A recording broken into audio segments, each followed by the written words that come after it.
Hey, it's John. Yeah, thanks so much for helping me out. Somehow I took a funny turn off the Queensboro Bridge, and I'm in this odd place. I can't really get off there wherever I am. Yeah, I think it's Roosevelt Island. Oh, could you help me with that? That'd be really, really fantastic. I've been driving around for the last 15 minutes, and I can't seem to get anywhere. So I'll pick you up in just a second. Great, thanks. Hey, John. Oh, Tim, thank you very, very much. Thank you so much for this.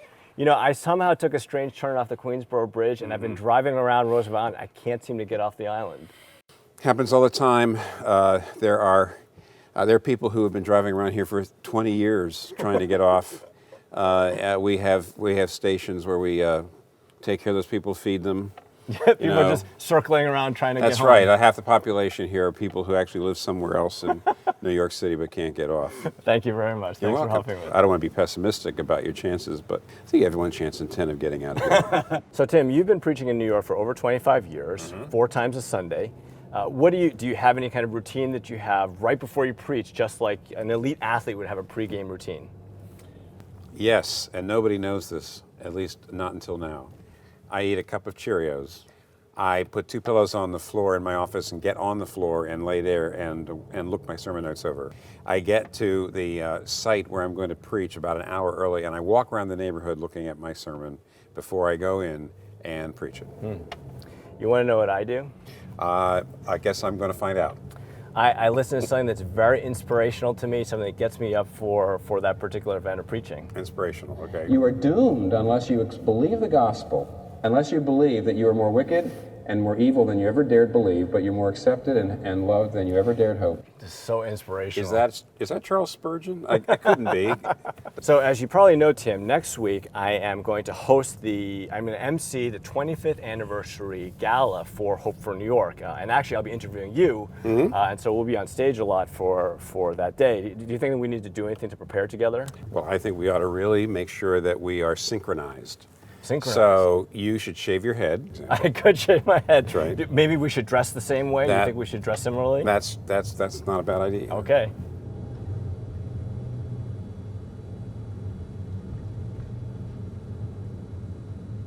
Hey, look who's over there. Do we need to pick them up? Yeah, let's pick them up. Hello. Hey. Hey, Tim. Hey, John. Hey, guys. See you guys. Hello. Hey, Kathy, Jeff, Mike. Thanks for picking us up on the way to work. You're right. So, Tim, I've been told that you like Broadway music. I've been told you like songs about New York. Can I turn on something? Sure. I feel like I'm at a Yankees game. Start spreading the news. I'm leaving today. Except we're already here. I want to be a part of it. New York, New York. So Tim, when you and Kathy came to New York, you started Hope for New York, you started Redeemer. It must have felt like such a groundswell of emotion and people interested and like a revolutionary spirit. Yes, and that's why every time somebody came to New York to visit us, we took them to a musical running called Les Miserables. Now, I do know my French needs a little bit of work.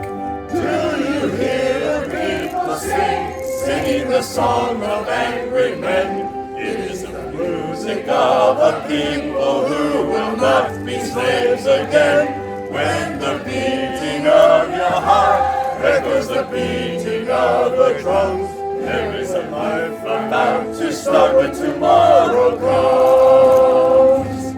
So Tim, I was told that you used to sit in the orchestra pit and that you know many musicals by heart. Yeah, I played in the orchestra of a lot of musicals and listened to them, and so... He was a dork. Yeah, I was a dork. And Kathy and I, when we were at Gordon Conwell in Boston, and both living in the Pittsburgh area, we used to drive 12 hours back to home on various term breaks and things like that.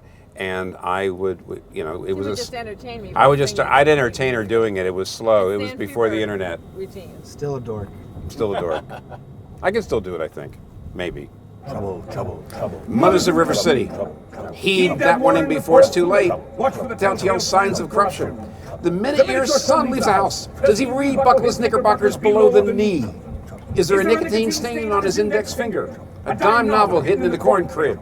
Is he starting to memorize jokes from Captain Billy's Whiz Bang? Are certain words creeping into his conversation? Words like swell and so's your old man. Well, if so, my friends, we got trouble. Yes, we got trouble. Right here in River City. Right here in River City. The capital P that rhymes with P and that stands for pool. That stands for pool. We surely got trouble. Oh, we got trouble. River City. Right here. Remember the Maine, Plymouth Rock, and the Golden Rule. Children surely got trouble. Oh, we got trouble. Right We got terrible, terrible trouble. That game with the 50 numbered balls is the devil's tool. We got trouble, trouble, trouble. We got trouble, trouble, trouble. With a T. That rhymes with P. That rhymes with P. That stands for pool.